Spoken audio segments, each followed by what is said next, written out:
Bonsoir à toutes et à tous et merci de votre présence. Donc, en effet, volet numéro 2, en quelque sorte, sur une période d'une quarantaine d'années, mais plus particulièrement sur une transformation certaine du mode photographique. Au point qu'on pourrait presque dire, selon un vieil adage, la photographie n'est plus ce qu'elle était, mais elle est encore ce qu'elle a toujours été. Ce qui m'intéresse, c'est en effet de parcourir le temps, non pas de manière chronologique et dans un continuum littéral, mais plutôt par thème. En amont, je voudrais faire juste allusion à 2-3 titres importants par rapport à ce concept de photographie plasticienne, lequel, on va le voir, n'adviendra que vers le milieu des années 80. Je l'ai mentionné d'ailleurs la dernière fois en conclusion presque, cette exposition très importante qui s'est tenue au musée d'art moderne de la ville de Paris en 80-81 sous l'intitulé « Ils se disent peintres, ils se disent photographes ». Ce qui laisse entendre évidemment une sorte de ambivalence entre le fait de la peinture et le fait de la photo. C'est une exposition qui est importante, qui a bien marqué une transformation de ce médium dans la manière dont, par ailleurs, les évolutions techniques ont permis de l'entraîner. Autre élément de bibliographie importante, en 89, dans le cadre du 150e anniversaire de la photographie, ce qui peut d'ailleurs, pour des puristes, paraître un peu curieux de parler du 150e anniversaire en 89, puisque c'est 1827, la première photographie, comme je l'ai évoqué il y a 15 jours de cela. Mais en 39, il faut se rappeler que la photographie est devenue un bien commun par le don qu'a fait les descendants, le fils d'Aguerre et Nicéphore-Niépce. La pratique de la photographie est devenue un bien commun. C'est passé par un décret, par la Chambre, etc. Donc c'est vrai que 1839, on peut dire 150 ans en 89. Et il y a eu à Beaubourg une très importante exposition qui s'appelait l'invention d'un art. On va reparler au fil du propos de tout cela.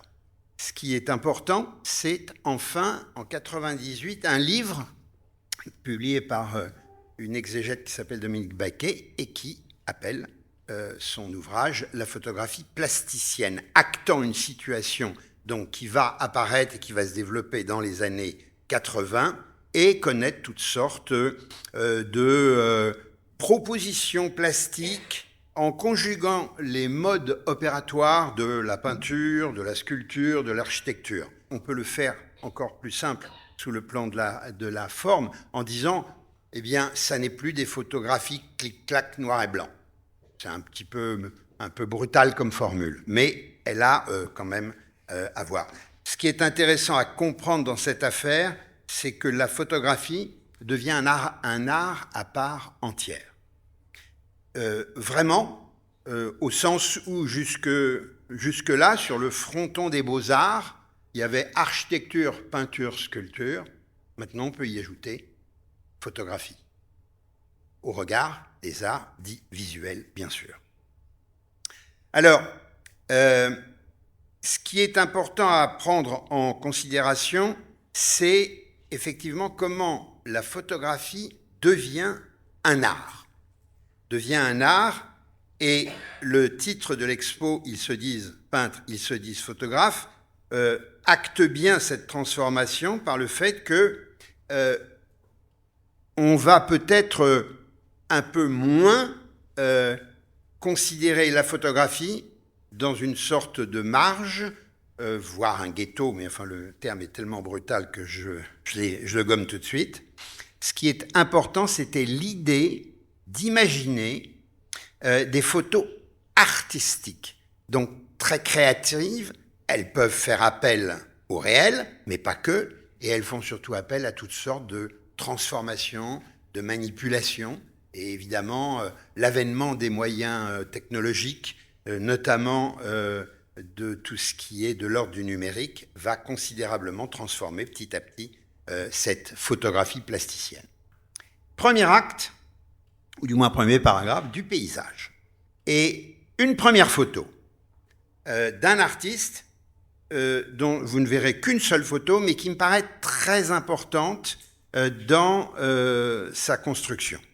Vous avez là une œuvre d'un artiste qui s'appelle Bertrand Lavier, qui n'est pas spécifiquement photographe, plutôt sculpteur. Et dans sa proposition artistique, c'est quelqu'un qui aime confronter, réunir des propositions plastiques très différentes. Ici, vous avez une image qui pourrait se présenter comme une espèce d'immense poster photographique, mais les 2/3 à droite, il reprend en peinture totalement le motif. Donc il y a quelque chose aussi qui est là de l'ordre d'une espèce de trompe-l'œil, d'une image hybride, et ce mot-là est très important.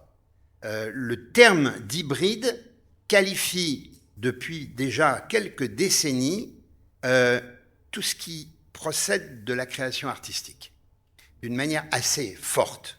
Donc voilà ici une œuvre de Bertrand Lavier pour un petit peu entrer dans la problématique de la photographie plasticienne.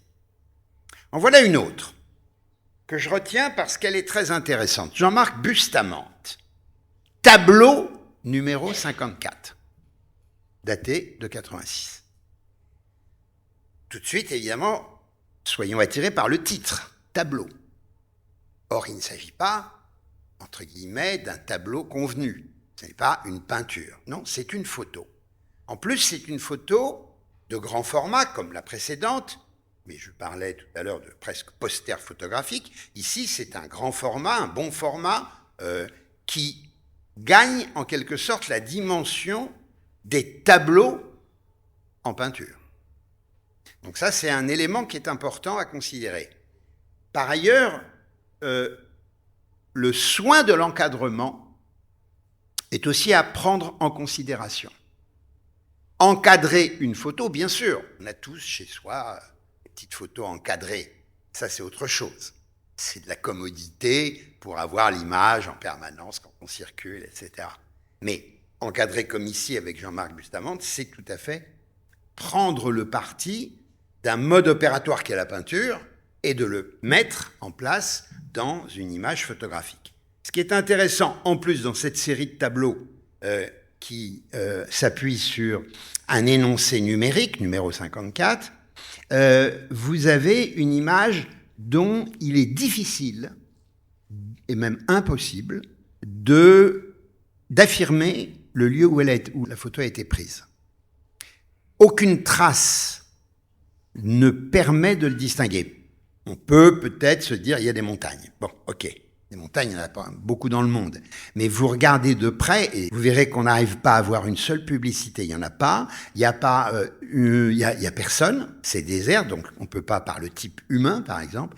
Donc voilà, c'est tout un lot comme ça de considérations qui sont quand même très singuliers dans la manière de faire de la photographie.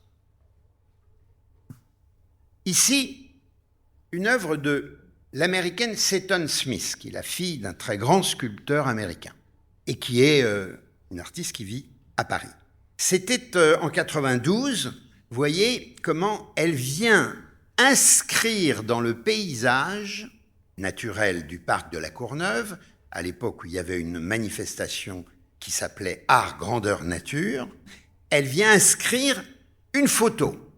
Donc déjà montrer une photo comme cela dans l'espace, c'est déjà un mode de présentation, de monstration qui est tout à fait singulier.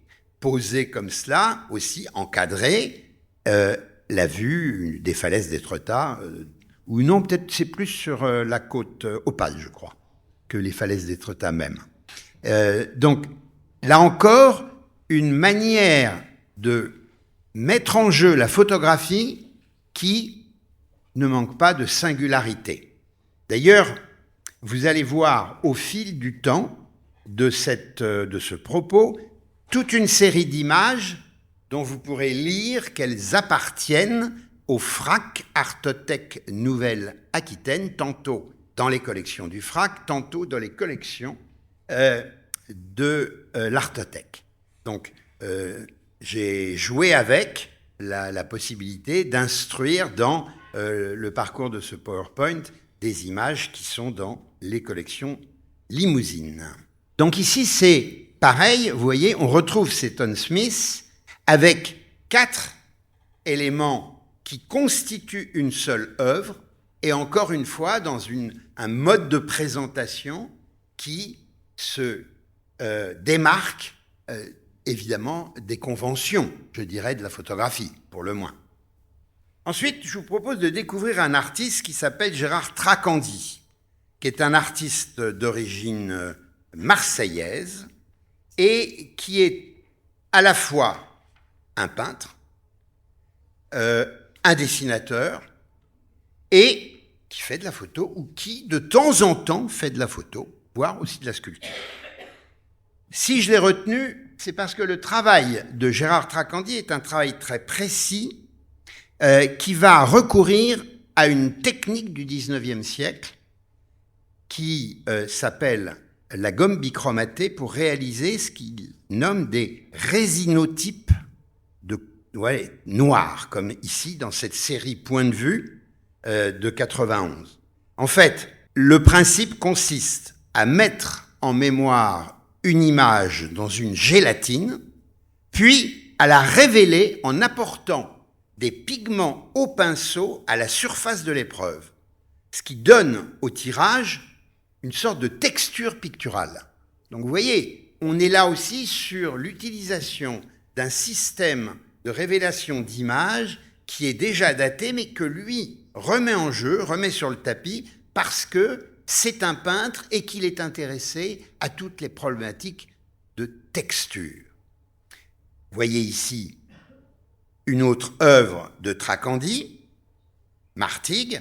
Je vous disais, il est marseillais, donc voilà, il va choisir ici un sujet qui est de son coin, et ici un autre, les Ménules, c'est dans le sud de Paris, et vous voyez comment il nous donne une image qui, au bout du compte, nous renvoie peut-être à un dessin au fusain très graphique, avec cette matière de noir profond.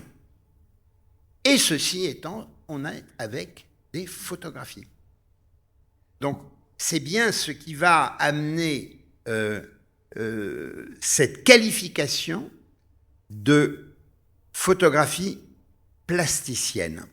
Pour le dire, et que vous l'ayez en tête, au début des années 80, quand ces artistes, ceux de l'exposition Ils se disent peintres, ils se disent photographes, on n'utilisait pas le qualificatif plasticienne. On disait image fabriquée. Un terme très, très large, très générique.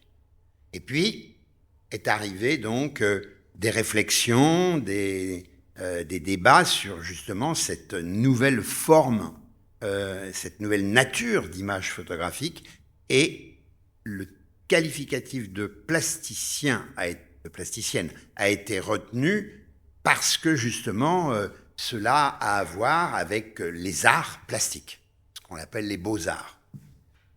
Les glissements sémantiques sont toujours très très intéressants à mesurer.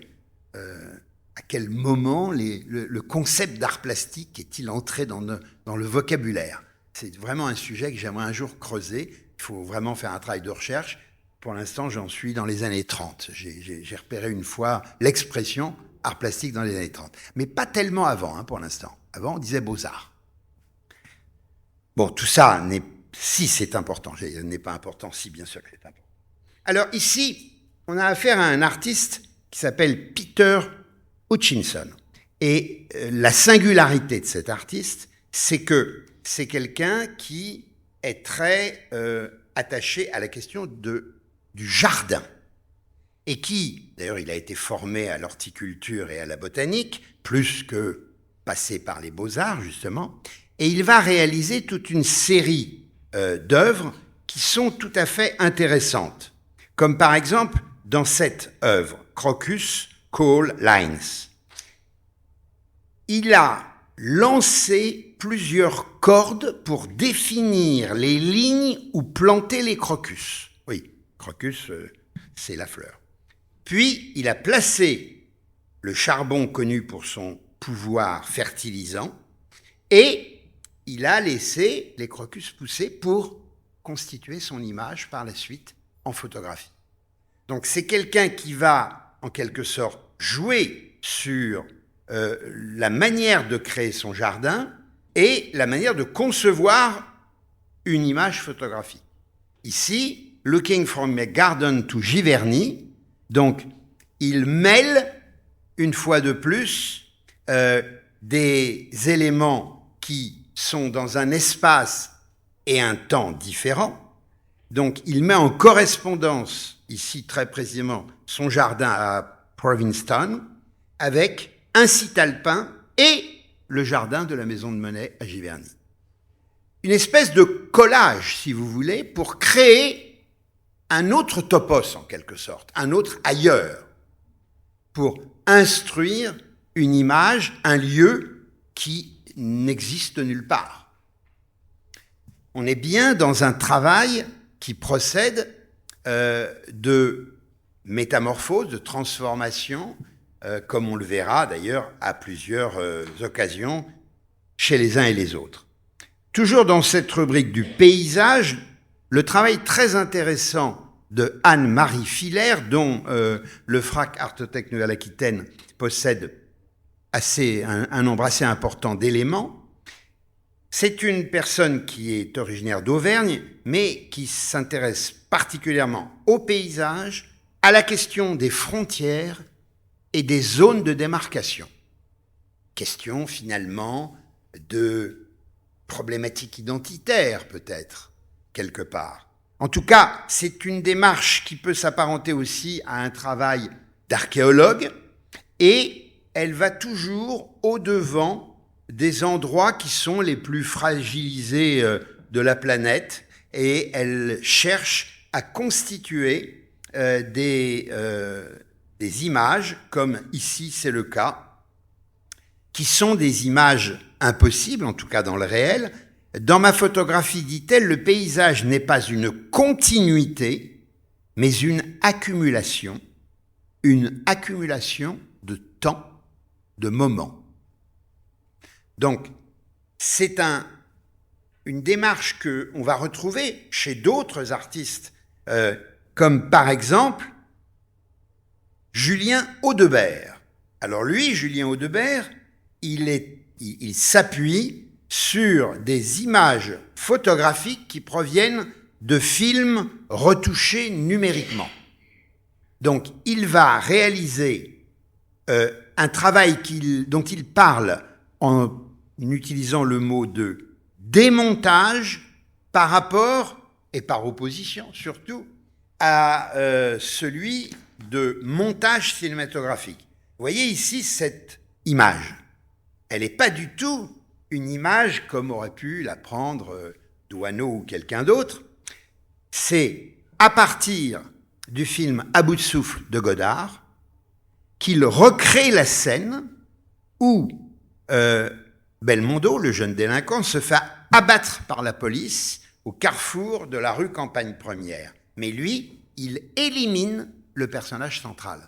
Donc il recrée une image qui est comme une espèce de travelling écrasé et qui n'existe que dans une seule surface de cette situation du film culte, pour le moins, de Godard. Ici, par exemple, Audebert reprend le sacré film de Renoir, La règle du jeu, et opère pareillement une reconstitution photographique à partir de tous les plans de la scène de chasse qui est à peu près au milieu du film.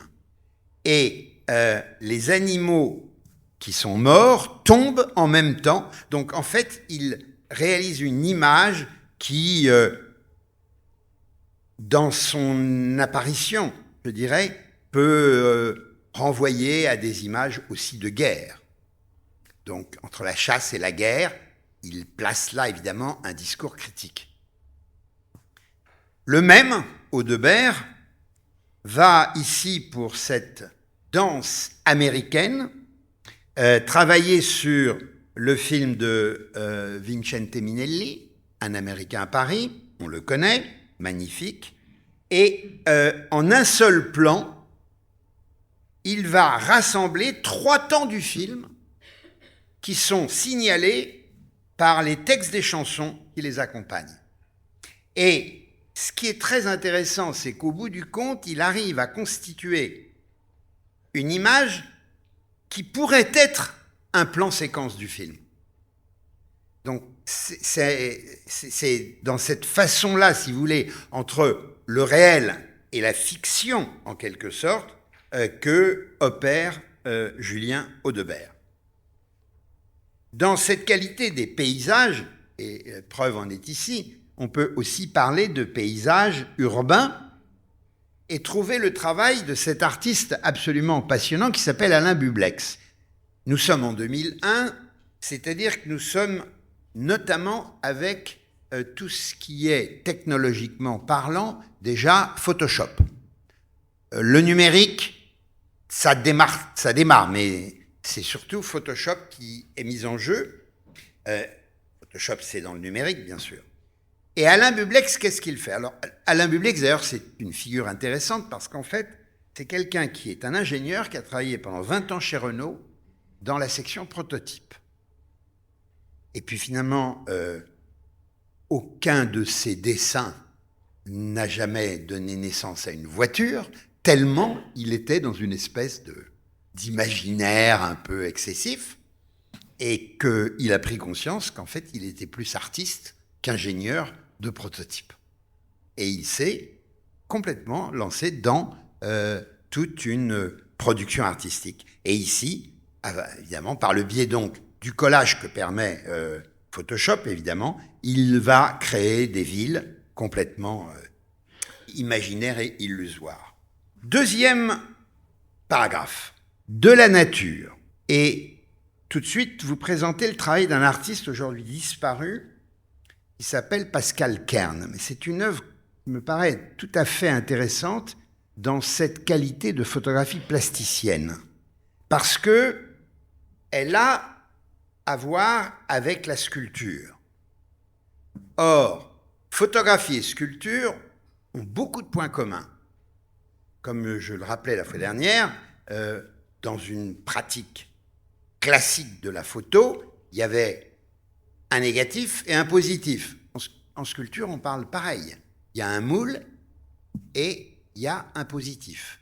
Et on parle de tirage en sculpture, comme on en parle en photo. Et on fait des multiples en sculpture, comme on le fait en photo. Donc il y a des connexions intéressantes à considérer entre ces deux modes. Ici, le travail de Pascal Kern est un travail absolument étonnant, puisqu'il prend une coloquinte, il va justement en faire un moule en plâtre. Le moule en plâtre, il le coupe en deux, il a donc 2 coques, à l'intérieur desquelles il va déposer des pigments colorés. Mais comme le plâtre est poreux, les pigments vont traverser et vont teinter les parois. Et le triptyque qu'il nous propose, c'est le noyau originel et les 2 coques en plâtre. Et c'est une photo de ces éléments. Il n'y a plus de volume, évidemment. Et le tout, vous voyez, dans un encadrement, là encore, particulièrement choisi. C'est un encadrement simple, brut de coffre, on va dire, du bois brut, pour donner à ce propos une sorte de totale intégrité. Un autre exemple avec une aubergine. Donc, un travail avec des éléments de nature, comme on va le voir, par exemple, chez 2 artistes qui sont assez fraternels en termes de pratique artistique. Le premier, c'est un artiste allemand qui s'appelle Nils Udo, et dont le titre du travail photographique nous décrit les éléments qu'il a utilisés pour construire son image.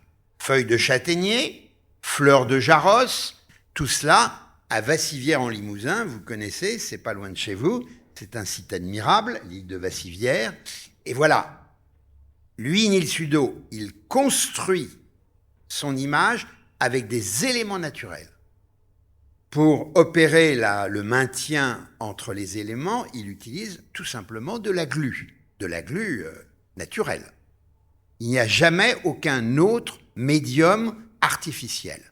Il crée une scénette, comme ici, cette espèce de dérive, d'embarcation florale, et il en capte une image, et l'œuvre originelle, le motif, le modèle, eh bien lui, le modèle, il disparaît, il est détruit. Autre proposition du même artiste, avec genièvre, sorbe, branche de noisetier et osier, réalisé à Aix-la-Chapelle en 1999. On est là avec des artistes qui opèrent d'une certaine manière, comme un peintre va prendre une couleur, deux couleurs, trois couleurs, composer, faire une ligne ou une forme ou une figure ou un nuage ou je ne sais quoi. Donc création complètement entière d'une image photographique adossée à un support qu'est la nature. L'autre artiste, c'est Andy Goldsworthy. Andy Goldsworthy, qui réalise pareillement ce type de proposition. Et vous allez voir que dans les collections du FRAC Artothèque Nouvelle-Aquitaine, vous avez ici des œuvres. Alors pas celle-ci, celle-ci, je l'ai choisie pour montrer justement un peu des pièces différentes. Vous voyez, on est évidemment face à une image qui interroge le regard, car ne l'oublions pas, c'est quand même aussi ce qui est essentiel, et qui l'interroge ici d'ailleurs doublement, si je puis dire, par rapport à la question de la photo, parce que on ne peut pas ne pas penser à l'objectif. C'est évident, avec ce trou noir à l'intérieur qui est très, très présent. Autre proposition de Goldsworthy, dans les collections du FRAC. Donc on est avec des situations, évidemment, qui sont assez surprenantes, parce qu'on se demande par quel miracle les choses peuvent tenir. Mais ça, c'est parce qu'ils mettent en place des dispositifs qui sont tellement infimes et discrets. Le temps de la prise de vue. C'est un travail de longue haleine. Je me souviens avoir vu Nils Sudo, j'ai eu l'occasion de le filmer en Bavière pour réaliser une œuvre sous l'œil de la caméra. C'était assez extraordinaire. Ce qui est intéressant dans la manière dont ces artistes travaillent, notamment Andy Goldsworthy, regardez cette magnifique création artistique. La nature n'est incapable de le faire. C'est un artefact complet. On est avec une œuvre d'art. C'est-à-dire une création qui en appelle à des éléments du réel, bien entendu, mais qui n'est pas dans le réel. Et encore une autre. En fait, ce travail est un travail qui rend hommage à la nature, d'une certaine manière. Et même, Goldsworthy dit que finalement, c'est l'âme de la nature qu'il essaye de mettre en exergue. Une plus jeune artiste, dont on parle depuis quelque temps et qui est vraiment une artiste vraiment passionnante. 35 ans, quelque chose comme ça. Elle s'appelle Raphaël Péria. Ça fait à peine même pas une dizaine d'années, 5-6 ans qu'elle l'a percé avec un travail très étonnant. Elle part d'un document photographique qu'elle a fait elle-même. Et elle va opérer sur ce document un grattage avec un scalpel. Ou alors avec des outils, notamment dentistes. Sa mère était dentiste. Et elle va donc créer en surface, mais de manière très très infime et très légère, une sorte de relief, de très très bas relief, puisque c'est juste la peau de la photo. Et elle va mettre en exergue comme ça un certain nombre de motifs ou de sujets, comme par exemple sur les 4 saisons. C'est un travail absolument étonnant qui est très laborieux, mais dont elle multiplie les propositions, parfois même dans des sortes de frises considérables, comme c'est ici le cas. Le troisième paragraphe va me permettre d'aborder la question du corps, qui est, on le sait, dans toute histoire de création artistique, un élément, j'allais dire un objet, sinon un modèle très important. Évidemment, dans la peinture, on le sait bien. J'avais montré la fois dernière, j'avais déjà fait présenter le travail de cet artiste d'origine autrichienne qui s'appelle Arnulf Rainer, et qui, dans les années 70, début des années 70, fait toute une série de photos de lui-même avec cette façon de tête d'expression. Je reviens juste un petit peu là-dessus parce que si je viens de dire tête d'expression, c'est parce que je pense à ce concours qui existait, enfin qui a été créé au XVIIe siècle à l'Académie royale de peinture et de sculpture, et qui était des étapes pour les artistes s'ils voulaient entrer à l'Académie royale. Il fallait qu'ils passent par des dessins de tête d'expression. Le rire, la peur, l'angoisse, etc., etc. Eh bien, ça perdure, en quelque sorte, mais avec d'autres moyens et dans des propositions, comme vous le voyez ici, qui sont facétieuses, on va le dire, ou bien encore dans des mises en jeu contraintes du corps. Et pour l'image qui est sur votre droite, non seulement il y a la photographie avec l'élastique qui contraint complètement, mais il y a une reprise, ce qu'on appelle un rehaut en peinture. Il y a un rehaut, donc sur la photo, Arnulf Rainer vient, vous voyez, tout ce qui est le triangle au centre, si je puis dire, c'est de la peinture qui vient en quelque sorte accentuer, excéder en quelque sorte cette figure contrainte. L'artiste suivant s'appelle Joel Peter Witkin. Je crois qu'il n'est pas possible de ne pas vous dire une chose qui est absolument folle. C'est que quand il a eu 6 ans, il a été, avec sa famille, impliqué dans un carambolage automobile de fou et dramatique. Et il raconte que de l'ombre des véhicules retournés a roulé vers moi ce que j'ai pris pour un ballon. Mais comme il roulait plus près et finissait par s'arrêter contre le trottoir où je me trouvais, j'ai pu voir qu'il s'agissait de la tête d'une petite fille. Donc, vous voyez, le gamin, 6 ans, marqué définitivement, comment ça ne fonde pas un mental. Eh bien, devenu artiste, pour le faire bref, il va créer tout un travail de photographie avec des modèles qui sont des handicapés de naissance ou des accidentés de la vie. Et il va, en plein accord avec eux, composer d'une manière extrêmement laborieuse une situation dont il va faire une image. Comme vous l'avez ici, soit en studio, soit à l'extérieur. Pour le dire, il utilise d'un Rolleiflex 6x6. D'aucuns, je suis sûr, ont bien connu cela.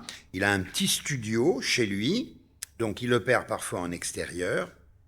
Je répète, il travaille avec des gens qui sont soit handicapés de naissance, soit des accidentés de la vie. Et souvent, il fait les images aussi au domicile des gens. Donc, ce qui est absolument intéressant, c'est que il aboutit à des images qui nous parlent de la condition humaine, voire de la vanité, comme est intitulée cette très très puissante image sur le thème de la vanité et qui vient s'inscrire dans la longue tradition des tableaux, des peintures du XVIe, XVIIe, XVIIIe, qui étaient à l'époque avec une bougie et un crâne. Ou peut-être tout simplement une bougie. Il s'appelle John Coplans, figure aussi encore une fois atypique de cette scène artistique. puisqu'il a été le cofondateur d'une revue très importante qui s'appelle Art Forum, qu'il a été conservateur du Pasadena Museum de Californie, directeur de l'Akron Art Museum dans l'Ohio, et que finalement, à l'âge de 60 ans, il entame un travail de photo. Et une série d'autoportraits. Il se prend lui-même en photo des fragments de son corps dans des compositions totalement improbables, et pourtant exactes. Ici, donc, cette première image d'autoportrait de John Coplance. Donc vous voyez, il va chercher en quelque sorte des plans qui nous perturbent directement, qui nous interrogent, et qui ont à voir là aussi dans leur masse, la manière dont il les offre à voir dans des plans rapprochés. Ce sont des photos qui font à peu près 1 mètre sur 1 mètre. Donc, évidemment, ça excède le réel. Et c'est d'une présence et d'une puissance sculpturale, pour le redire à nouveau, tout à fait étonnante. Ce qui est merveilleux avec les artistes, c'est leur capacité à l'invention. Ça, c'est vraiment ça qui fait que les artistes ont beaucoup de chance, parce que c'est éternel, l'invention. Valérie Belin est une de ces artistes très en vue dans la production d'une image plasticienne. Et sa série des bodybuilders, à la fin des années 90, a connu un très grand succès, d'autant plus que c'était la première fois qu'elle mettait la figure humaine en jeu. On va voir tout à l'heure d'autres choses d'elle.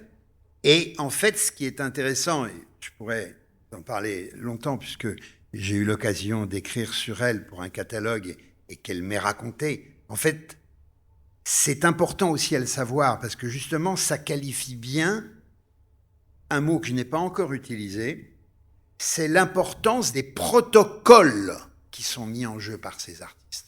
Et ici, ce qui la passionnait et l'intéressait, après avoir vu sans doute à la télé ou je ne sais pas où, des concours de bodybuilders, c'est évidemment tout ce qu'il en est de la lumière sur le corps complètement huilé. Donc l'envie de faire une série de bodybuilders. Encore faut-il être admis. C'était il y a déjà 25 ans, et elle est femme. Donc c'était pas du tout gagné d'avance. Mais elle a su convaincre, expliquer ce qu'elle voulait, ce qu'elle cherchait, et elle a réussi une série absolument impressionnante de figures de bodybuilders au moment précis, à l'instant décisif, comme dit un autre critique d'art qui s'appelle Régis Durand et qui a écrit un bouquin qui s'appelle L'instant décisif, à l'instant décisif où ils sont au maximum de bander leurs muscles. Ça dure très peu de temps, quelques secondes. Et évidemment, ça transforme la figure humaine en une espèce d'objet. Mais bon, ce qui est intéressant, c'est le travail qu'elle peut nous donner en matière de photographie là-dessus. Sur un tempo plus ludique, je dirais peut-être, mais on est dans l'incarné pour le moins, c'est le travail que fait Natacha Le Sueur et qui vient faire valoir le corps en se servant de lui comme support et en le, prothésant, maquillant, je ne sais pas exactement quel mot utiliser, de toute cette matière qui est celle des traiteurs et des charcutiers. À savoir les aspics, les crépines, les gelées, tous ces éléments qu'elle va, elle, exploiter plutôt pour des images qui, pour le moins, sont totalement dans l'incongruité et que le regard est totalement surpris. Vous voyez ici toute la série des Aspics, chez Natacha Le Sueur. Et en fait, si on reste dans cet univers de la création artistique, on n'est pas loin de certaines peintures du temps lointain, avec des crinolines, des perruques, c'est incroyable. Donc on est bien avec quelque chose qui est de l'ordre du créatif, dans cette façon où finalement, comme il faut le dire et le répéter, rien ne se perd, rien ne se crée, tout se transforme. Du corps à l'identité, la question de l'identité, c'est la question du genre, si présente aujourd'hui dans notre société. Elle nous est donnée dans ce domaine de la photographie plasticienne, tout d'abord par une artiste d'origine cubaine, hélas disparue de manière dramatique, défenestrée, à l'âge de 37 ans. Une figure très importante, Ana Mendieta, et qui va notamment développer tout un travail à la fois de performance, de photos, de vidéos, dans un rapport à la nature qui est très fort. Je crois en l'eau, en l'air et en la terre. Ce sont toutes les divinités, des divinités. Et elle parle, je communique avec la déesse de l'eau douce. En fait, elle explore, Ana Mendieta, ces éléments qui fondent la nature. L'eau, la terre, l'air, le feu. Et elle tente, dans son travail, que ces éléments gardent toute leur puissance originelle. Donc c'est une matière qui n'est pas formée, mais qui est indomptée et qui est originelle. En fait, le travail va notamment s'exprimer par des traces de son corps, de sa silhouette. Silueta works in Mexico. Comme une espèce d'empreinte qui acte un être là, comme diraient certains philosophes. Ici, une autre image, et évidemment, la photographie vient acter ce moment de l'être là. Et vous voyez, collection de la maison, si j'ose dire. Ici, Silueta in Iowa. Donc, tous les éléments, le feu, le voici, une série de 6 photographies sur l'intitulé Volcan. On est vraiment avec une artiste qui fait un travail sur le corps, sur son identité par rapport à la nature. La nature n'y est plus un décor, mais un environnement, et le corps est rendu à son origine. Et je pense à Gauguin, d'où venons-nous, qui sommes-nous, où allons-nous? Mais c'est autre chose. Mais ça parle des mêmes problématiques identitaires. Alors évidemment, quand on parle d'identité, on pense à Freud. Et vous avez un artiste tout à fait passionnant qui disparu aujourd'hui, qui s'appelle Michel Journiac, et qui va beaucoup donner dans la dimension du travestissement. Donc qui interroge évidemment les questions que pose Freud, tout en jouant de rituels sociaux par cet intermédiaire du travesti. Ici, vous avez les photographies sur la gauche du père et de la mère, et sur la droite de Michel Journiac, dans la figure du père, dans la figure de la mère. Je crois que tout est dit avec cette œuvre qui est une œuvre très, très marquante et très importante sur ce territoire-là. Le même collection d'ici va développer toute une série sur la figure féminine et dans des apprêts comme la cover girl, la mariée et la putain, ici même, c'est toujours lui qui se met en scène, ou bien dans des actes du quotidien toujours se mettant en scène, ici, la cigarette, la retouche et la lessive.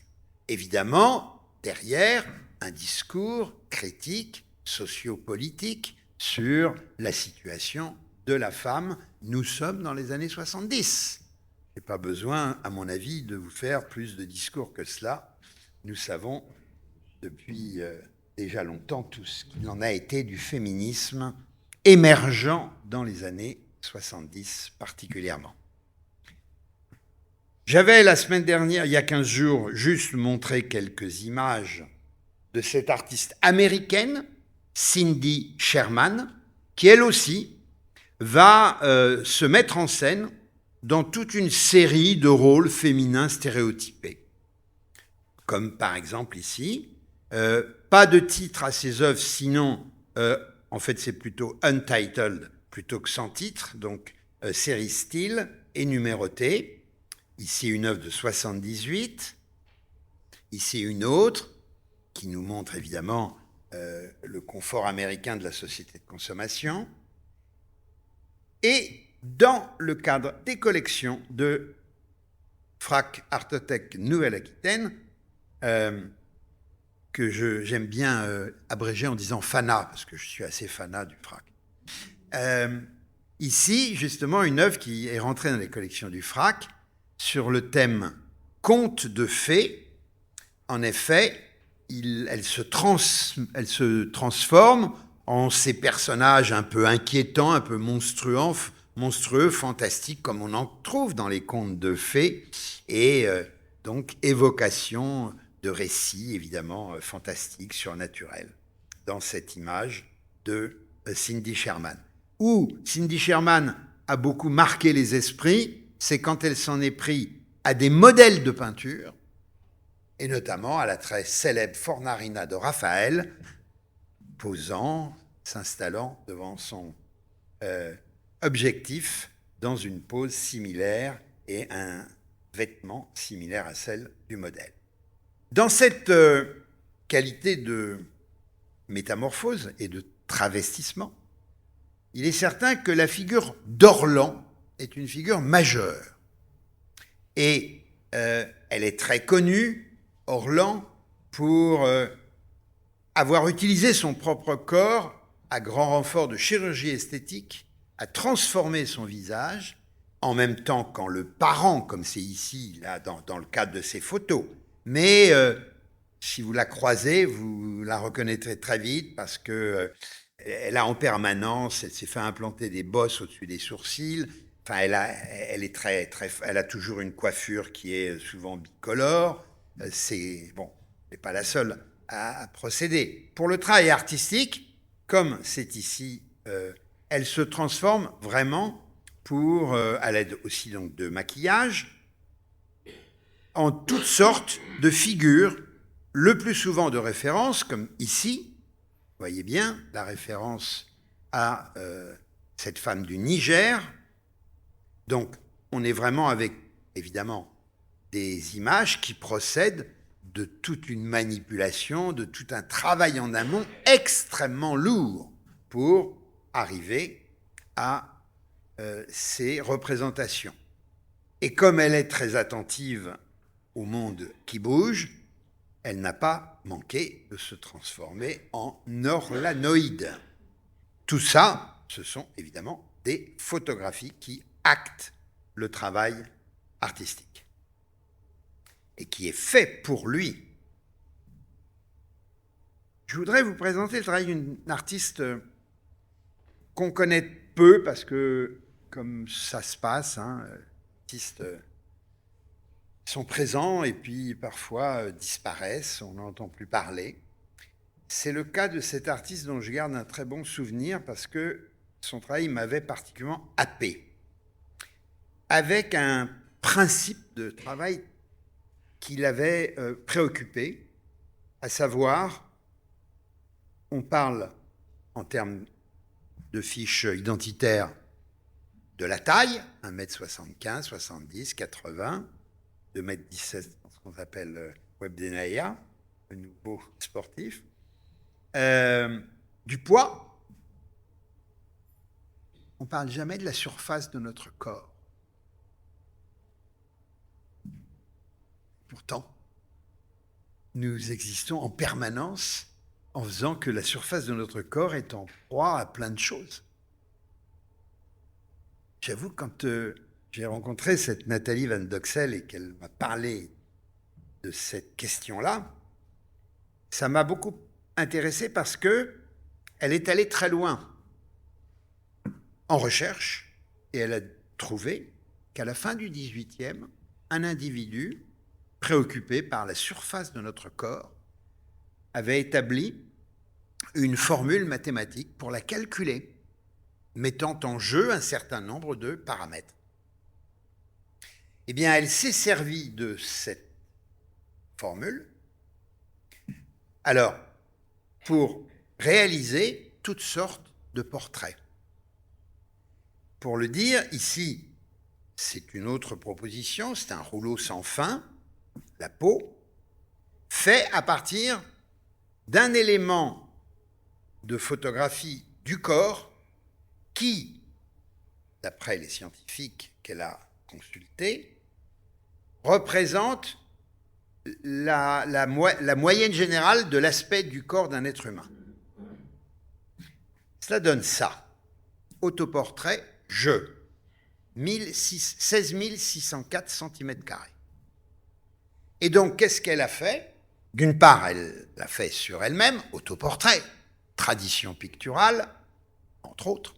Et à ce moment-là, ayant pris un rectangle de sa peau qui est juste au bas du dos, parce que c'est une partie notamment qui n'est pas abîmée par l'usage. Je vais vous dire, je me suis fait faire mon portrait par Nathalie Van Doxel. Je ne me souviens plus, j'ai pas d'image, vous voyez même. Mais j'ai mon portrait. Donc, à partir de ce module, comme elle a la formule, elle calcule ma surface, et puis avec le module, elle le multiplie, et elle le met dans une proportionnalité, une homothétie avec la taille de l'individu. Ça donne par exemple ça pour elle, ou bien pour la petite Leslie V, ça lui donne une petite pièce qui est limitée à 1704 cm². Elle a 2 jours, la fameuse Leslie. Donc voilà, une façon de faire le portrait. Il y a tous les modes possibles pour exprimer l'identité d'un individu. La séquence suivante, je l'ai appelée de la comédie animale. Alors évidemment, on pense à Balzac, la comédie humaine, bien sûr. Il faut. Ce qui m'intéresse encore plus, j'aurais peut-être, mais je me méfiais de mettre trop d'images, c'était de vous mettre une image d'un immense graveur du milieu du 19e, Jean-Jacques Granville, qui a fait un album lithographique absolument remarquable qui s'appelle Un autre monde, et tous les personnages sont des animaux. C'est vraiment une Bible. D'une part, chez les passionnés d'estampes, tout ce qui est de l'ordre du multiple, et puis, on va dire, du fantastique et du satirique, évidemment. Mais on trouve justement dans ce monde de la photographie plasticienne un artiste très étonnant qui s'appelle William Wegman. Et vous voyez ici une œuvre qui appartient aux collections du FRAC Artothèque. Il s'appelle William Wegman et William Wegman, il a adopté un Braque de Weimar qu'il a nommé Man Ray. Hommage au très grand photographe dont on parlait il y a une quinzaine de jours. Et ce chien est devenu son collaborateur, direct. Vous avez ici une œuvre qui est dans les collections, où Wegman établit un jeu de mots entre le nom de son chien et celui d'une marque de batterie. En fait, là, il joue sur, avec la croissance et la décroissance des tailles des machines. Donc, une espèce de narration un peu drôlatique, mais où Wegman est vraiment très repéré dans cette fabrication d'images, c'est quand il commence à mettre toutes sortes de vêtements ou d'habits à son brave chien Man Ray qui s'est laissé faire gentiment tout le temps. Il est décédé, Man Ray, je parle du chien. Ici, vous voyez, dans la déclinaison de ce travail, eh bien, vous avez Préhistoric Dog, un humour quand même très très précis, ici Holiday Dance, et ici Balloon Dog, qui est évidemment un clin d'œil à Jeff Koons. Mais celui-ci est pas mal. Peut-être un clin d'œil à Yamamoto, je ne sais pas, mais en tout cas une magnifique œuvre qui est pleine d'humour. Et ce qui est vraiment étonnant, c'est que le chien, il trouve à lui donner des expressions qui sont tout à fait puissantes. Ceci étant, celle-là est quand même aussi très réussie. Là, on est plus sur le thème de l'humour, il y a en même temps évidemment une critique sociale quelque part, irrésistiblement. Avec le couple d'artistes suivants, Pilar Albajar et Antonia Altariba, on est sur un autre tempo, très puissant, très fort. On connaît mal ce travail, on avait, je crois, aperçu dans une biennale de Venise il y a déjà très longtemps, qui travaille sur le concept de la tyrannie en général. Donc, évidemment, du pouvoir de l'un sur les autres, etc., etc. Pas seulement sur le plan sociétal, ça peut être aussi sur le plan amoureux. En tout cas, ce qui est intéressant, c'est comment ce couple va représenter ce que j'appelais la comédie animale. Ici, la passion. Quand même lui qui est plus grand qu'elle. Hein. Ici, évidemment, l'argent. Et là, l'ordre. On aura noté que toutes ces photos sont sur des fonds totalement dépourvus de décor. Il y a des ustensiles par rapport au thème, mais ou bien des costumes, comme c'est ici le cas, mais sur un fond complètement neutre. C'était une petite séquence, mais je crois que c'était important, d'autant plus qu'il y a une œuvre dans les collections, donc de Wegman.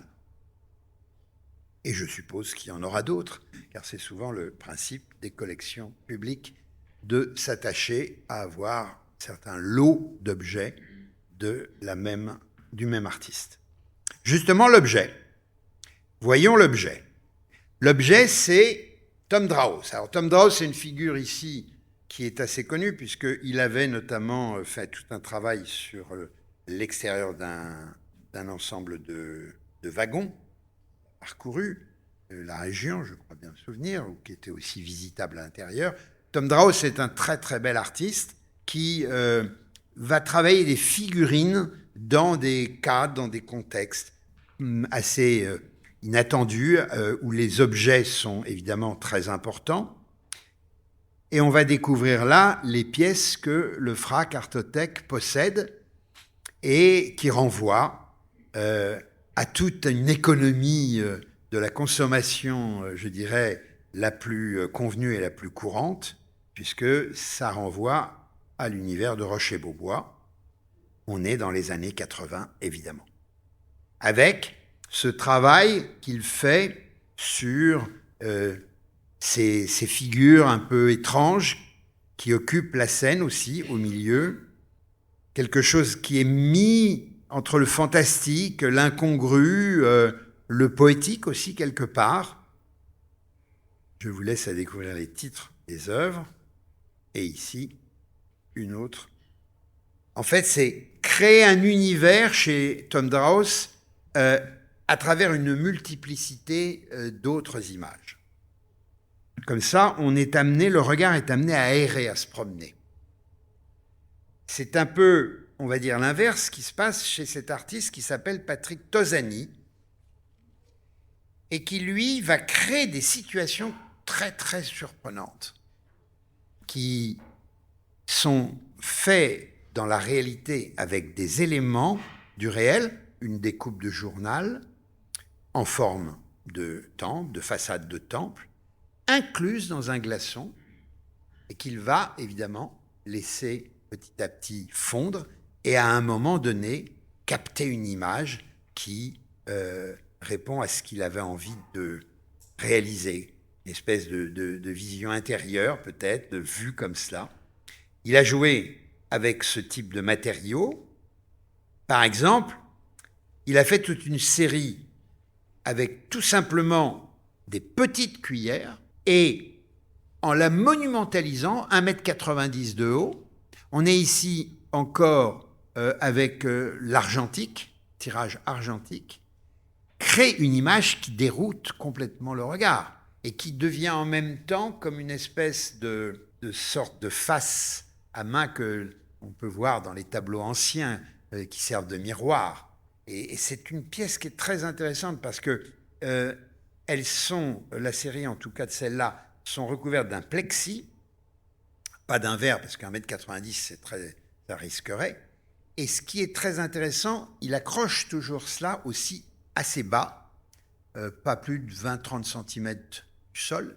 C'est-à-dire que quand vous passez, vous avez un double reflet de vous-même qui est tout d'un coup absorbé dans une espèce de mise en abîme à l'intérieur même de la cuillère. C'est une expérience assez étonnante. Autre expérience de Patrick Tosani, très étonnante aussi, c'est cette série de masques dont évidemment on s'interroge tout de suite comment ça a été fabriqué, image fabriquée avant plasticienne. Eh bien c'est l'intérieur d'un pantalon.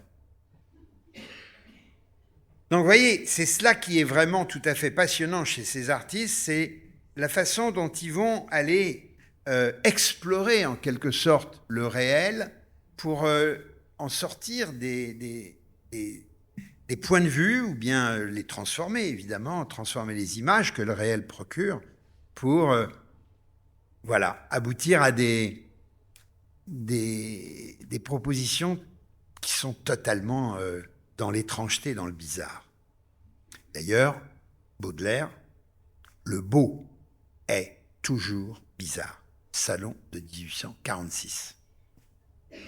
On retrouve Valérie Belin avec à nouveau un travail qui est vraiment un travail qui acte bien, je dirais, la qualité photographique. Elle est vraiment sur des questions de lumière, de reflets, avec toute cette série sur l'argenterie. À cette époque, elle était très férue de toutes ces boutiques dans lesquelles, vous savez, on dit un éléphant dans un magasin de cristal, eh ben, c'était Valérie Belin dans le magasin de cristal. Alors, de cristal ou d'argenterie. Mais c'est vrai qu'elle dématérialise quasiment le motif en lui donnant cette espèce de fragilité. Alors, évidemment, chaque fois, c'est aussi des angles de vue qui sont décalés, parfois en contre-plongée, bien alors complètement frontal dans cette série intitulée Cristal, ou bien encore, et évidemment, il suffit d'aller à Murano à Venise pour se trouver dans un espace où tous les repères sont totalement perdus, parce que vous avez des jeux de reflets entre les différents objets qui sont présentés, et ici, elle s'est donné à cœur joie de réaliser finalement ce qui n'est pas loin aussi, avec les miroirs, d'une certaine idée de vanité. Une artiste qui a une très belle carrière, qui vivait en France, plus maintenant, d'origine japonaise, qui a fait une très très belle carrière, très intéressante, dans les années 90, avec toute cette série notamment de conserves volants non identifiées. Et c'est vraiment tout à fait en phase avec ce que l'on entend de temps en temps dans les médias. Tout d'un coup, il y a un ovni qui est apparu dans un ciel et tout le monde s'est un peu inquiété de ce qui se passait. Eh bien, elle a joué avec cet objet de consommation qui est la boîte de conserve, en la dénuant totalement de toute référence commerciale, évidemment, mais en faisant un objet un peu étrange, encore une fois, dans cet espace suspendu. Et pour le confirmer, dans cette intention-là, toute une série de portraits de fripes. Mais là encore, faut-il avoir information aussi, mais comme pour n'importe quelle œuvre d'art, qu'elle soit de la Renaissance italienne ou d'aujourd'hui, c'est toujours très important, effectivement, de connaître la genèse d'un travail artistique. Ça en apprend considérablement. Si on n'a pas, je vais le faire exprès parce qu'on sait ici que c'est quelque chose qui m'est très proche, si on n'a pas en tête que quand il fait les nymphéas, Monet, bien en amont, a acheté un terrain, l'a creusé, a détourné une rivière et ensuite a fait ses nymphéas. On n'a pas compris ce qu'on voyait. C'est pas simplement des fleurs ou des plans d'eau. C'est beaucoup plus que cela. Un miroir tendu à la beauté du monde, dit Georges Bataille à propos des nymphéas. Je reviens aux fripes de Yuki Onodera. Eh bien, ces vêtements proviennent d'une exposition d'un artiste très célèbre qui nous a quittés il n'y a pas très longtemps, Christian Boltanski. En effet, Christian Boltanski avait fait une exposition en 1993 à Paris, au Musée d'Art moderne de Paris, qui s'appelait Dispersion, où il avait fait des tas, notamment, de vêtements, avec évidemment des corps qui n'y étaient plus. Donc il parlait de l'absence, mais de la présence-absence. Et on pouvait, moyennant 10 francs, emporter un sac rempli de vieux vêtements qui étaient donc dans cette expo. L'artiste Onodera, eh bien, elle en a pris, acheté, et elle les a redressés, ces vieux vêtements. Elle leur a redonné une espèce de vie virtuelle, mais ces portraits privés de corps, tout d'un coup, reprennent comme une espèce de souffle. Sur un autre tempo totalement différent, mais toujours dans ce monde de l'objet, la série que fait Stéphane Couturier en 2006, intitulée Melting Point, où il va photographier les chaînes de fabrication chez Toyota. Alors, ce qui est très intéressant par rapport à ce travail, c'est toute la manipulation qu'il va commettre pour aboutir à l'image que vous avez sous les yeux. J'ai fait tout d'abord mes prises de vue à la chambre, comme d'habitude. Puis, j'ai scanné les images obtenues. Je les ai mixées 2 par 2 ensuite avec l'ordinateur pour atteindre un point de fusion, melting point. Enfin, j'ai converti les images entremêlées en tirage argentique. C'est presque toute une histoire de la photographie des 40 dernières années. Et le résultat, eh bien, ce sont ces images qui, pour le moins, appartiennent à cette qualité de l'hybride à laquelle je faisais allusion tout à l'heure. C'est le paragraphe consacré à l'écrit, c'est-à-dire image et texte, ce qui, dans un autre temps, s'appelait le narrative art chez les Américains. Mais bon, incontournable figure Sophie Calle. En 1981, elle va faire un travail que vous avez sous les yeux qui associe texte et image. Le texte, on ne le voit pas très bien. Elle demande à un détective privé de la suivre, ou plus exactement de suivre une personne qui est elle. Mais le détective privé ne le sait pas. Et donc, c'est tout le compte-rendu du travail du détective privé qui se trouve ainsi dans cette œuvre intitulée La filature. Ici, quelque chose d'assez extraordinaire. En collaboration avec le journal Libération dans les années 80. Elle trouve dans la rue un carnet, agenda. Elle regarde, elle veut essayer de retrouver à qui ça appartient. Il y a des références de coordonnées téléphoniques. Elle téléphone et finalement, elle arrive à savoir à qui appartient. Mais avant de le contacter et de lui rendre le carnet, elle fait avec Libé une sorte de journal tout le mois d'août 83 où elle publie des photos avec un commentaire. Toujours dans l'idée, en quelque sorte, de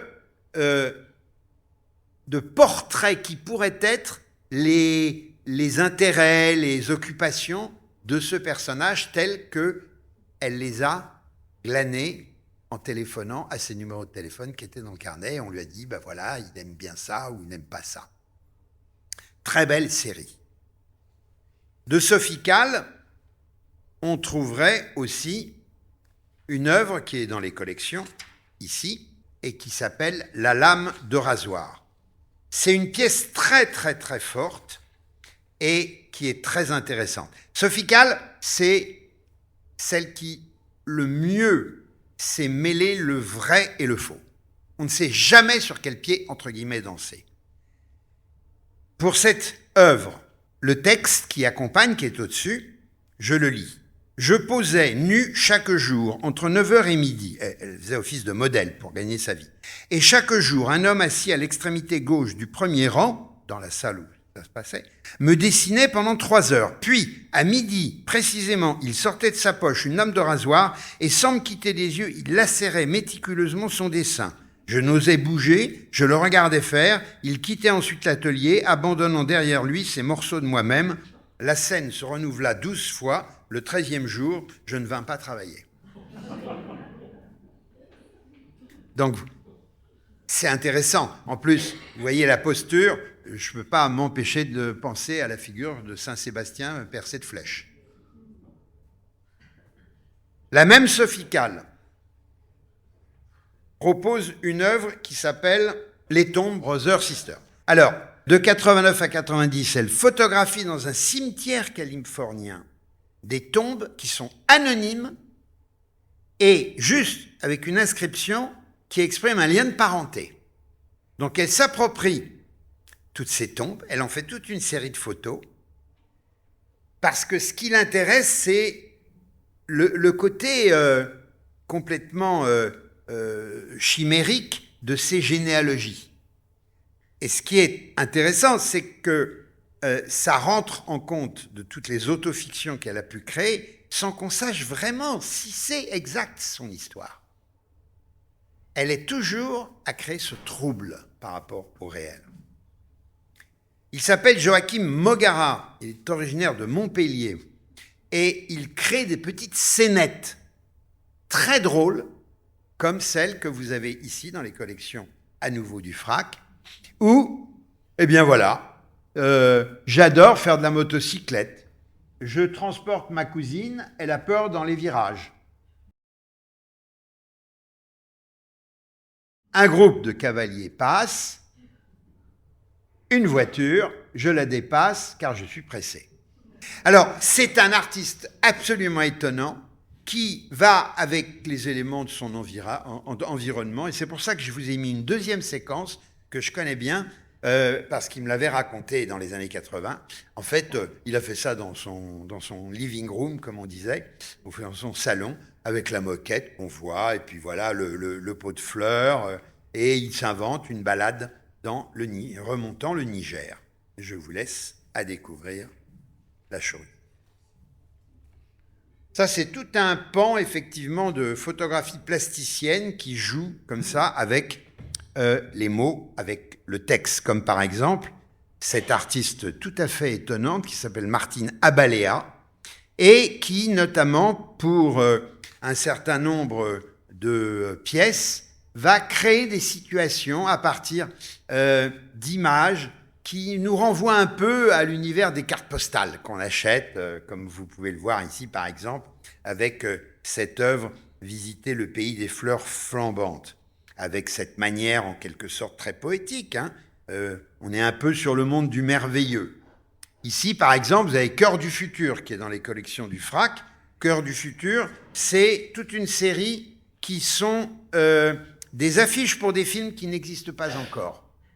Et vous avez un texte qui vous permet d'imaginer qu'est-ce que ce pourrait être que ce film. Je vous lis le début. Cœur du futur. Nous nous trouvons en l'an 2300. Grâce au progrès de la médecine et de la chirurgie, chacun a maintenant la possibilité de modifier ou de transformer son corps selon ses désirs, etc., etc. Une autre œuvre ici, Croisière sombre, sur le même tempo et il y en a encore d'autres dans les collections du FRAC. Donc on les a mises pour que vous ayez des images très différentes. Ici, convulsion des envies, juste ceci, il n'y a plus de texte, il y a juste cette inscription, ou bien ici, âme mutilée. 8e et dernier paragraphe, justement Boltanski. Là, c'est vraiment des histoires de fabrication. On est d'ailleurs dans cette période où on parle d'images fabriquées, avec des bouts de rien, des bouts de bouchons, des vis. C'est presque ce qu'on enseigne aux enfants dans les écoles élémentaires et primaires. Donc, des compositions, mais la différence, c'est que cette scénette que Boltanski réalise, il va la tirer en cibachrome sur les très grands formats. Très, très grands formats. Presque 3 mètres de haut. Donc, ça devient complètement des images qui procèdent de l'onirisme. Couple culte de la scène internationale, c'est Gilbert and George. Gilbert and George, qui vont réaliser des très grandes compositions, là aussi photographiques, qui sont structurées en carrés cernés de noir, qui immanquablement nous renvoient à la notion de vitrail, et qui sont en quelque sorte des photomontages où les artistes toujours sont représentés, sans être toujours au premier plan, comme c'est le cas de cette œuvre ici, avec toute une imagerie qui est extraite des tabloïds, des médias, pour traiter de tous les thèmes possibles, la religion, la sexualité, la violence, la mort, etc. Un couple absolument étonnant. Dans cette qualité de fabrication, on trouverait encore Jeff Wall, le Canadien, qui, lui, réalise des photoboîtes. Notamment ici, la première qu'il réalise, et en fait, il crée des situations qu'il va prendre en photo, nous laissant complètement liberté d'imaginer quelle est l'histoire de cette débâcle, de ce chaos. Donc c'est vraiment des pièces très importantes parce qu'il y a un rétro-éclairage. On appelle ça des light box. Il a par exemple créé cette œuvre, mais si on voyait toute l'organisation, c'est considérable, puisqu'en fait ici, il reprend une estampe japonaise très très connue de Hokusai, 36 vues du mont Fuji, et ici donc, il va mettre vraiment comme un cinéaste en fait, il va faire appel évidemment à des souffleries, il va créer des situations, il va implanter un arbre, il va trouver un canal. Bref, si on voyait le making-of de cette photo, c'est vraiment tout un ensemble très très complexe, très passionnant. Comme par exemple ici, dans cette vue depuis un appartement, donc photo toujours mise en scène, composée à partir d'une centaine de prises, où il a multiplié justement les vues, parce qu'il y a la vue à travers la fenêtre, mais il y a des vues accrochées sur le mur, enfin, c'est partout des images, des vues, des petits bouts, somme toute, de réalité. Dans cette qualité d'image, on va dire fabriquée, montrait encore le travail de cet artiste, Georges Rousse, qui lui est adossé à une pratique qui date de la Renaissance et qui s'appelle l'anamorphose. L'anamorphose, c'est ce principe de représentation d'une figure dans l'espace. Elle sera complètement éclatée, donc si on arrive, on ne voit pas très bien ce que c'est, mais il y a un point où, hop, l'image va se retrouver constituée.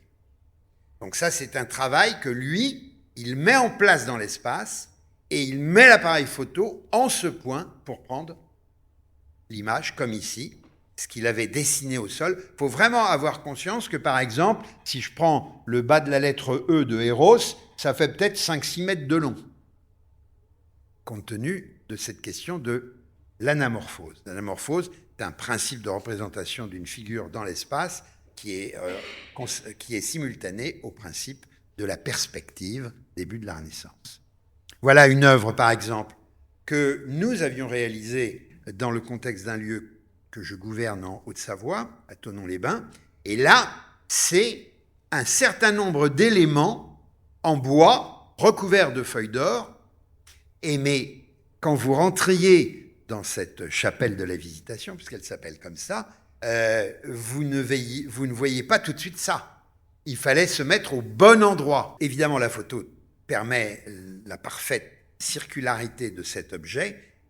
Il n'avait pas non plus innocemment choisi, sans doute, de faire une sorte d'auréole dorée dans cet espace, même s'il est désacralisé. Et ensuite, évidemment, l'œuvre créée in situ disparaît.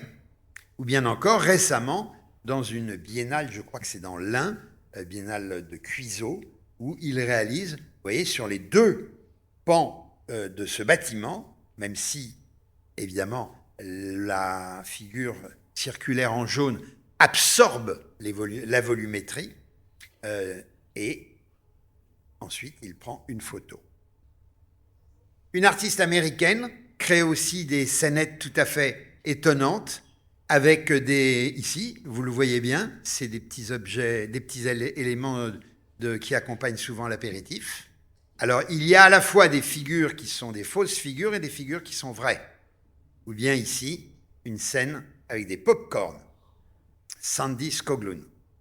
Et puis, dans ce monde-là de la photographie plasticienne, Pierre et Gilles sont là aussi un couple tout à fait étonnant qui crée des images qui frisent un peu, et même beaucoup peut-être, le kitsch, mais le kitsch est une forme esthétique, on peut adhérer ou non, ça n'est pas que kitsch d'ailleurs chez eux, en demandant à des figures souvent assez connues, pas toujours, de s'inscrire, enfin d'être le modèle de l'image qu'ils veulent construire. C'est un travail très élaboré, et ici, vous l'avez reconnu, c'est Ariel Dombasle qui est donc le prétexte à cette image sur la question du fruit défendu. Quand ici, c'est un autre personnage dont je ne connais pas le nom, mais c'est la reprise d'un tableau de Courbet qui s'appelle Le Désespéré. Donc il y a pas mal d'œuvres qui sont des œuvres de citation, et puis celle-ci, très festive pour le moins, où je vous ai donné toutes les caractéristiques pour bien prendre la mesure de la fabrication de l'objet que vous avez sous les yeux, ou du moins la projection de l'objet. Donc cet hommage à Charles Trenet, avec le nom de celui qui joue le rôle de Trenet, sont souvent des comédiens professionnels. Photographie imprimée par jet d'encre sur toile et peinte, et vous voyez, les dimensions sont assez importantes. C'est aussi parce que, vous l'avez compris, l'une des caractéristiques de la photographie plasticienne, c'est qu'elle a gagné la surface du mur. Elle s'accroche au mur la plupart du temps. Seton Smith la mettait dans la nature au tout début. Cette économie de la photographie plasticienne n'est pas allée sans, évidemment, un accompagnement de lieux et d'événements, et c'est là-dessus que je voudrais terminer, mais rapidement, compte tenu de l'heure, qui sont dédiés à la photographie. J'avais même au début commencé à regarder de manière précise, et ça va nous rappeler pour certains d'entre nous de vieux souvenirs. En fait, il faut bien reconnaître que dans les années 60, le premier lieu qui a commencé à créer des galeries de photos indépendants, c'est la FNAC.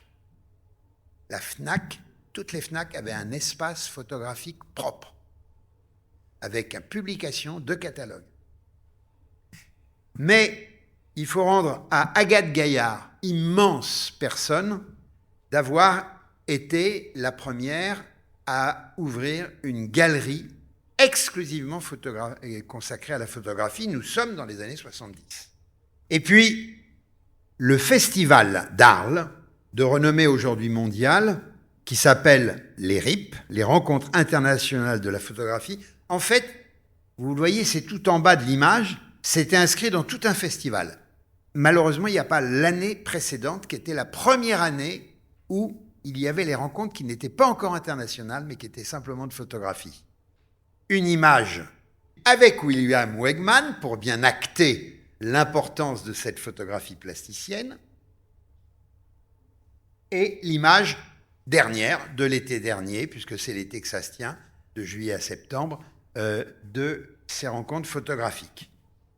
On ne peut pas non plus ne pas mentionner un certain nombre de lieux qui sont apparus et qui sont importants, comme par exemple le Centre photographique d'Île-de-France, dans l'est de Paris, à Ponto-Combo. C'est là où vous avez vu l'image de Georges Rousse marquée « Eros », avant que le lieu soit mis en état.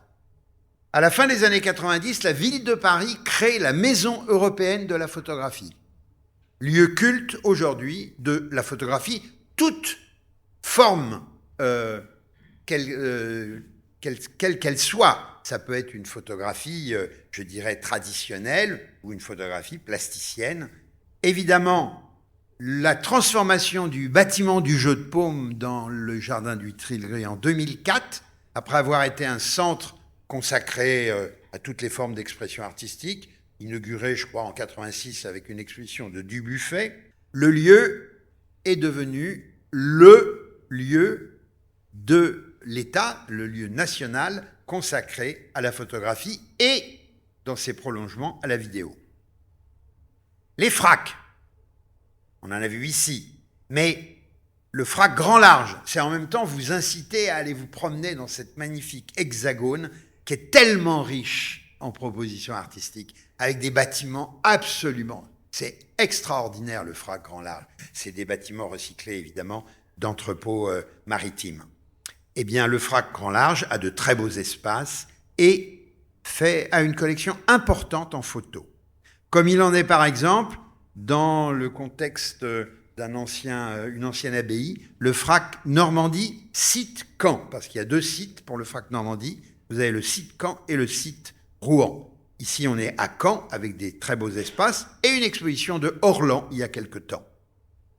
À Marseille, le frac PACA, Provence-Alpes-Côte d'Azur, de Kenzo Tange, l'architecte japonais, très intéressant aussi, avec un espace magnifique. Et ici, vous voyez une exposition de Patrick Tosani, la cuillère que nous avons vue, et ici, des talons. Un lieu totalement à l'opposé, dans le Cotentin, à Cherbourg, un lieu magnifique avec une bibliothèque, c'est un petit bijou, le Point du Jour, qui s'est très bien développé au fil du temps, depuis une 20aine d'années maintenant, avec un espace aussi tout à fait intéressant. Et ici, c'était une exposition de John Copeland, celui qui faisait des autoportraits de fragments de son corps. Donc vous voyez que vous avez beaucoup de travail si vous avez mordu à la photographie plasticienne. Merci beaucoup.